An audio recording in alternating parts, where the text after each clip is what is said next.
considering selling your current home or turning it into a rental property, then this video might help you get some clarity. The first thing to do is identify what your overall goal is and what's most important to you. Is it long-term wealth, stability, passive income, or is it to have a lump sum of cash that you can do whatever you want with? Maybe you want to pay off student loan debt, pay off your vehicles, set aside a college fund, or invest the cash into something aside from real estate. Once you identify that, you'll want to figure out how much equity you have in the home. Either way, whether you decide to sell or keep it and take out a home equity line of credit, you'll want to figure out that piece of information. If you have the ability to purchase a second home without having to sell your current home or take out a HELOC, then I'm a huge advocate for hanging on to it and generating some passive income. However, if you do need the equity in order to purchase your next home, then here are some things to consider. Number one, is owning an investment property something that you want to take on? Whether you handle the rental yourself or you outsource that responsibility to a property management company, you're still gonna have to incur the financial expenses that come with being a landlord.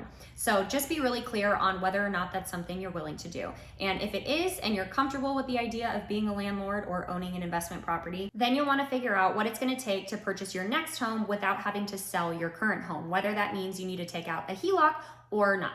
Once you figure that out, then start looking into the details and ask yourself these 5 questions. Number one, what would your current home rent for? What would you profit each month after you deduct all of the expenses? So the mortgage, taxes, insurance, HOA, etc. Number two, do I have 6 months of reserves to cover both mortgages in the event there is unexpected vacancy rates in the investment property and I need to cover both mortgages? It's so important to be financially prepared for the worst. Number three, do I have additional reserves to be able to cover inevitable expenses that come with owning 2 properties? Roof repair and maintenance, air conditioning repair and maintenance, those things can get costly, and just everyday repairs. Number four, would I handle the rental myself or would I outsource it to a property management company? And if I do outsource it to a property management company, what would I profit after deducting those fees? And a good percent you can factor for that is about 30%. Number five, after all of that, do the numbers make sense? So let's say that your current expenses with your current home are $1,500 a month, including your mortgage, taxes, insurance, HOA, all of that,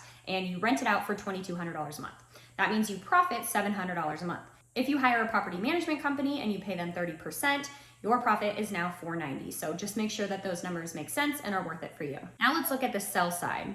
Find out what your home is likely to sell for and what you would walk away with after your loan payoff, real estate commissions, title fees, and closing costs. Once you have that number, then ask yourself, what would you do with that cash? Is it for the down payment on your next home? Is it for paying off student loan debt or credit card debt or other expenses? Is it going to sit in a savings account and do nothing, or are you going to invest it into something other than real estate? So ask yourself which one is more beneficial in terms of reaching your goal. And it completely, again, depends on what your goal is and what is most important to you. Is having the cash to do whatever you want with more important, or is owning 2 appreciating assets that will serve you better in the long run, but tie up your cash in the meantime more important to you? Now, as a real estate agent and an investor myself, I will always encourage people to hold on to real estate if they can. But again, it depends on what makes the most sense for you and your family right now. If selling makes the most sense and getting that lump sum of cash to accomplish your goals makes sense, then by all means, sell your home. But if it works for you, then holding on to that real estate and letting it appreciate over the next 10, 20, 30, 40 years is going to give you so much more in the long run,